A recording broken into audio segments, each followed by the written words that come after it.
Kesepakatan Renville menjadikan persoalan Indonesia menjadi bagian penting yang terus disorot oleh dunia internasional.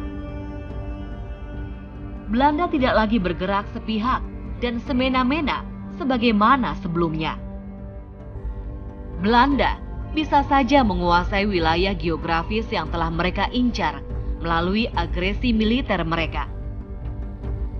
Akan tetapi, mereka gagal total mencapai tujuan utama untuk menghancurkan angkatan perang dan perlawanan bangsa Indonesia. Semenjak awal, tentara Republik yang bersenjata ringan berupaya menghindari pertempuran frontal dengan Belanda yang bersenjata berat.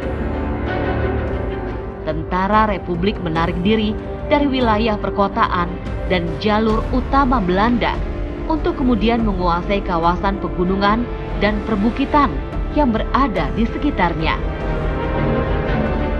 Dari pinggiran di sekeliling wilayah Belanda itulah perang gerilya terus dilancarkan tentara Republik dan Laskar Pejuang. Perlawanan semesta dilancarkan untuk mempertahankan kemerdekaan Indonesia. Agresi militer Belanda pertama yang diselesaikan dengan kesepakatan Renville membuat wilayah Republik semakin kecil. Kubu-kubu yang berseberangan dengan kebijakan pemerintah menjadikannya sebagai sasaran kritik dan serangan politik. Kabinet Amir Syarifuddin jatuh, anggota-anggota PNI dan Masyumi meletakkan jabatan mereka.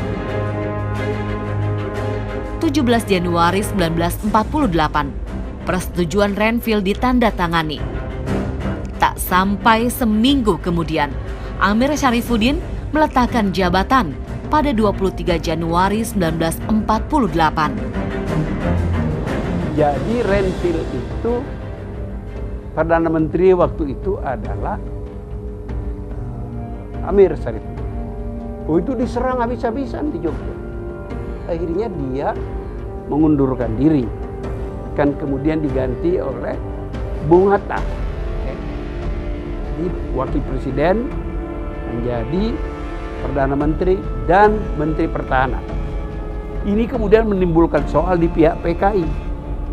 Karena musuh yang datang dari Moskow marah kepada Amir Syarifuddin. Kenapa kamu menyerahkan kekuasaan? Dan komunis kan berpikir kalau sudah berkuasa jangan lepaskan kekuasaan itu. Rupanya ya Amir tidak terlalu kurang komunisnya.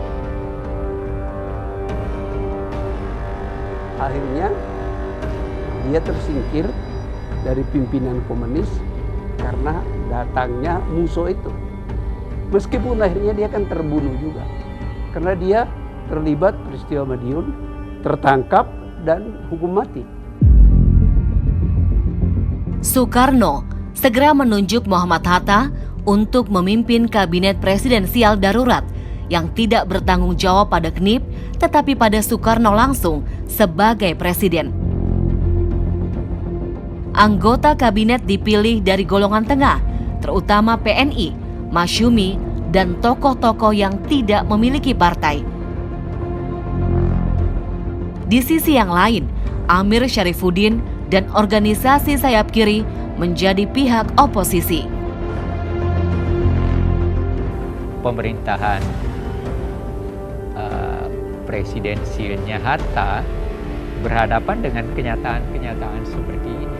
Bagaimana dia harus berhadapan dengan keadaan dalam negeri, dia dioposisi oleh Amir Syarifuddin, kemudian datang musuh PKI, dan itu kejam, tetapi kemudian persoalan internasionalnya tadi, bagaimana pandangan Amerika terhadap kemungkinan pengaruh Uni Soviet komunis di Indonesia, itu terjadi. Indonesia terjebak dalam situasi yang penuh tekanan. Kekuasaan Republik ini terbatas di wilayah pedalaman Jawa yang padat penduduk dan kekurangan bahan makanan, terutama beras. Belanda menjalankan strategi blokade ekonomi.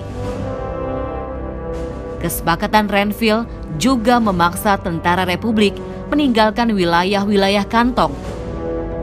Semua berkelindan menjadi persoalan besar dan genting yang harus segera diatasi oleh pemerintahan Kabinet Hatta.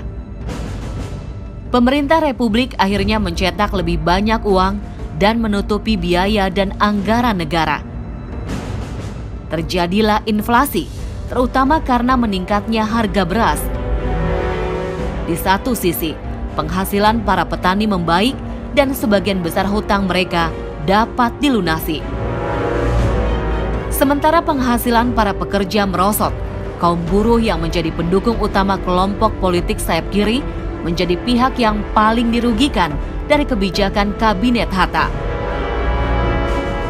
Februari 1948, koalisi sayap kiri berganti nama menjadi Front Demokrasi Rakyat dan mengecam perjanjian Renville yang sesungguhnya ditandatangani oleh pemimpin mereka sendiri, yakni Amir Syarifuddin.